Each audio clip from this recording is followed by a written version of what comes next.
Hello बच्चों, आज मैं आपके सामने 28 सितंबर 2020 की 10वीं कक्षा की गणित विषय की जो वर्कशीट है आपके पास, वर्कशीट 37वें नंबर की, ये मैं आपको आज सॉल्व करा रही हूँ। ठीक है, इस वर्कशीट का जो टॉपिक है वो आपके पास है अभ्यास प्रश्न। तो बच्चों, मैं यहाँ पे आपको कहना चाहूँगी कि आपको क्या करना है। पहले ये जो वर्कशीट है जब आपके टीचर आपको प्रोवाइड करेंगे तो आपको पहले खुद सॉल्व करनी है, और उसके बाद जब आप इसे सॉल्व कर लें तो आपको कोई डाउट हो तब आप इस वीडियो को देखिएगा ताकि आपके डाउट्स यहाँ पर क्लियर हो सके। अब चूँकि ये अभ्यास प्रश्न है तो आप खुद अभ्यास करेंगे तो वो ज़्यादा अच्छा होगा। ठीक है, तो चलिए हम अपनी वीडियो को स्टार्ट करते हैं।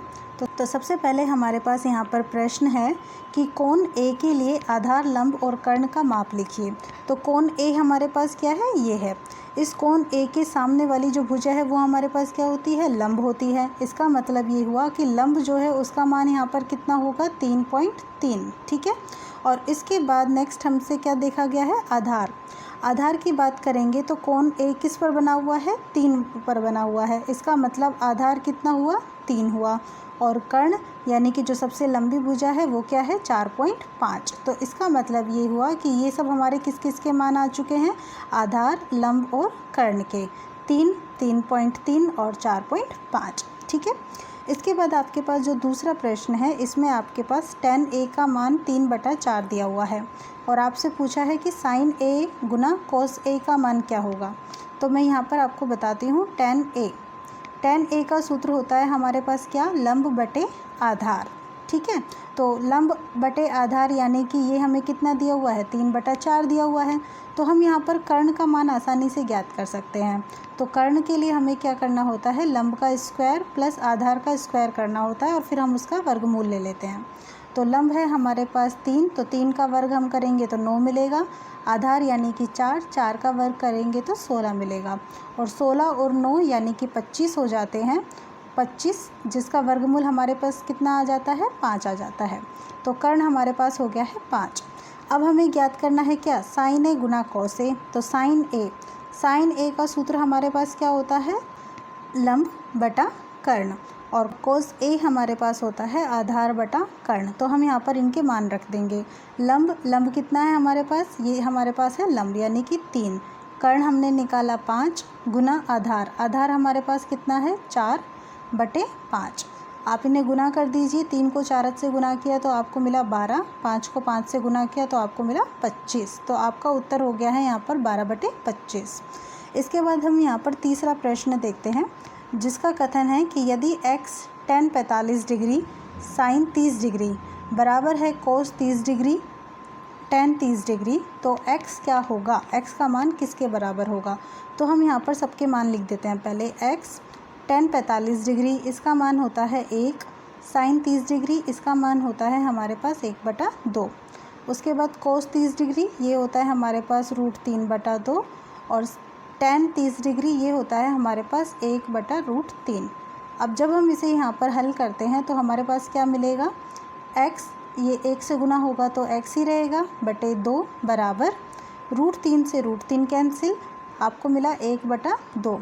अब ये जो यहाँ पर बटे में 2 है, ये जब दूसरे तरफ जाएगा तो गुना में हो जाएगा, फिर 2 से 2 कट जाएगा, तो इसका मतलब यहाँ पर ही हम काट देते हैं। तो 2 से 2 कट गया तो आपके पास x का मान कितना बचा, 1 बचा। तो ये हमारा है डी ऑप्शन। ठीक है बच्चों, इसके बाद हमारे पास चौथा प्रश्न है, साइन स्क्वायर b बराबर 2 sin b सत्य है यदि b का मान बराबर है किसके। तो यहाँ पर हमें 4 ऑप्शन दिए हुए हैं, और चारों में हमें कोणों का मान अलग अलग दिया हुआ है। हमें क्या करना है, यहाँ पर एक एक करके सबके मान रखने हैं। जैसे कि मान लीजिए मैं यहाँ पर 90 डिग्री रख रही हूँ, तो जो मेरे पास LHS साइड है वो क्या है, साइन स्क्वायर 90 डिग्री हो जाएगी, जिसमें मेरे पास साइन 90 डिग्री का मान कितना आएगा, 1, और उसका स्क्वायर मैं करूँगी तो ये मुझे कितना मिलेगा, 1 मिलेगा। लेकिन अगर मैं RHS की बात करूँ तो RHS मेरे पास क्या है, 2 sin b यानी कि 2 sin 90 डिग्री। साइन 90 डिग्री 1 होता है, तो 2 गुना 1 मेरे पास कितना हो गया, 2। पर ये दोनों तो बराबर नहीं है, इसका मतलब 90 डिग्री तो मेरा आंसर नहीं होगा। तो ऐसे ही मैं यहाँ पर एक एक ऑप्शन को चेक करूँगी। तो फिर मैं 0 डिग्री जब रखती हूँ तो LHS में मेरे पास साइन स्क्वायर 0 डिग्री यानी कि साइन 0 डिग्री का स्क्वायर, साइन 0 डिग्री का मान 0 होता है तो उसका स्क्वायर भी कितना हो जाएगा 0। और अगर हम RHS साइड लेंगे तो उसके अनुसार 2 साइन 0, ओके। और 2 साइन 0 यानी कि 2 को हम किससे गुना कर देंगे 0 से, तो वो भी हमारे पास कितना आएगा 0 आएगा। तो इसका मतलब डी हमारा सही आंसर है। फिर उसके बाद हमारे पास यहाँ पर 5वां प्रश्न है। इसमें 5 tan स्क्वायर ए माइनस 5 sec स्क्वायर ए प्लस 1 इसका मान हमें ज्ञात करना है। तो हम आपका यहाँ पर सॉल्व करेंगे इस क्वेश्चन को। तो इसमें हम क्या करते हैं, सबसे पहले तो लिख देते हैं यहाँ पर 5 tan स्क्वायर ए, ठीक है। और उसके बाद हम यहाँ पर क्या करते हैं sec स्क्वायर ए। आपको ध्यान होगा दूसरी हमारे पास जो सर्वसमीका थी उसके अनुसार sec स्क्वायर ए का मान कितना होता है 1 प्लस tan स्क्वायर ए होता है, ठीक है। तो हम यहाँ पर 1 प्लस tan स्क्वायर ए रख देते हैं और प्लस कर देते हैं 1। अब हम इसको एक एक करके खोलते हैं तो हमारे पास ये आएगा 5 tan स्क्वायर ए, ठीक है। और इसको अगर आप खोलेंगे तो -5 tan स्क्वायर ए और फिर ये प्लस 1। 5 tan स्क्वायर ए से -5 tan स्क्वायर ए कैंसिल हो जाएगा क्योंकि एक प्लस है और एक माइनस है। तो मेरे पास मिलेगा -5 प्लस 1 और -5 प्लस 1 कितना होता है -4। तो ये हमारा डी ऑप्शन है, ठीक है। इसके बाद छठा सवाल देखिए। छठे सवाल में हमारे पास है y sine 45 degree cos 45 degree बराबर tan square 45 degree minus cos square 30 degree. तो हमसे y का मान पूछा है। हम एक एक करके यहाँ पर सभी के मान रख देते हैं।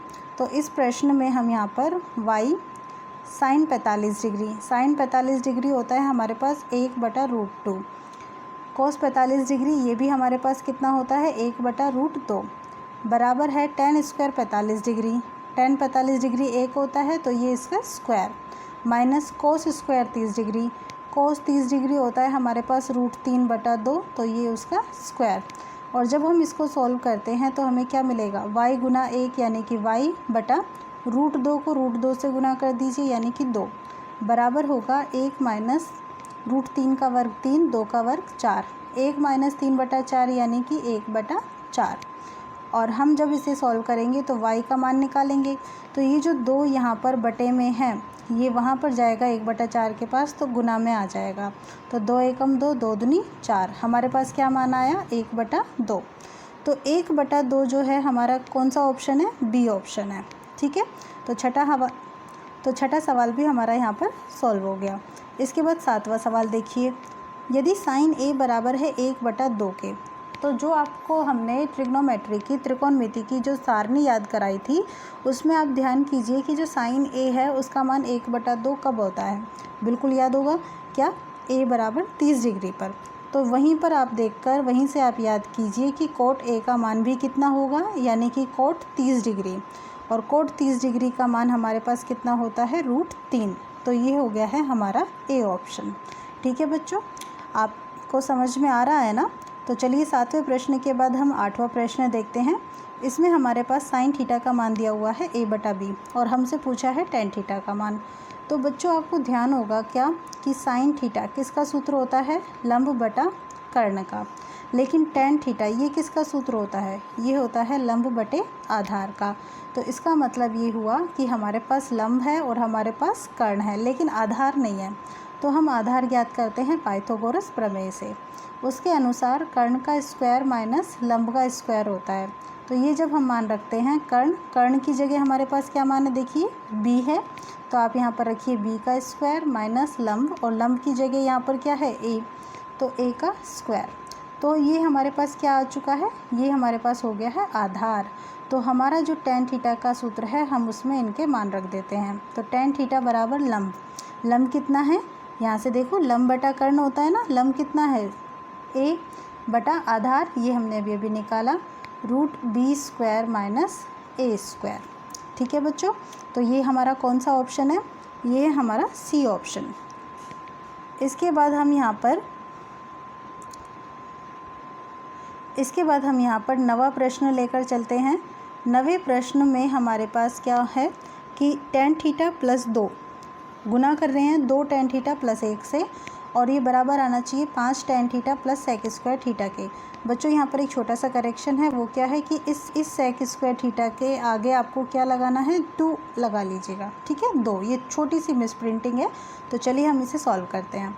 तो यहाँ पर हमारे पास क्या है, tan थीटा प्लस 2, तो tan थीटा को पहले 2 tan थीटा से गुना कीजिए, तो आपको क्या मिलेगा, 2 tan स्क्वायर थीटा, ठीक है। फिर उसके बाद इस tan थीटा को 1 से गुना कीजिए, तो कितना मिला, tan थीटा। अब 2 को 2 tan थीटा से गुना कीजिए, तो आपको मिला 4 tan थीटा। फिर उसके बाद 2 को 1 से गुना कीजिए, तो 2 एकम 2। जब हम इसको सॉल्व करते हैं तो 2 tan स्क्वायर थीटा, ठीक है बच्चों। और ये वाला जो 2 है ना, हम इसको इसके साथ लिख देते हैं, ठीक है, इस वाले 2 को, प्लस ये आपके पास है tan थीटा और ये है 4 tan थीटा, यानी कि 5 tan थीटा। अब यहाँ पर आप 2 कॉमन ले लीजिए, आपके पास क्या आया, tan स्क्वायर थीटा प्लस 1, और यहाँ पर ये क्या है, प्लस 5 tan थीटा। तो tan स्क्वायर थीटा प्लस 1, ये मान आपका किसका है, सेक स्क्वायर थीटा का। तो आपको मिलता है 2 sec square theta plus 5 tan theta. तो देखिए ये आपका RHS यहाँ पर आ गया है, ठीक है। अब इसके बाद हम 10वां प्रश्न देखते हैं। इसके अनुसार 1 प्लस कॉट स्क्वायर थीटा बटे 1 प्लस कोसेक थीटा किसके बराबर है, कोसेक थीटा के है।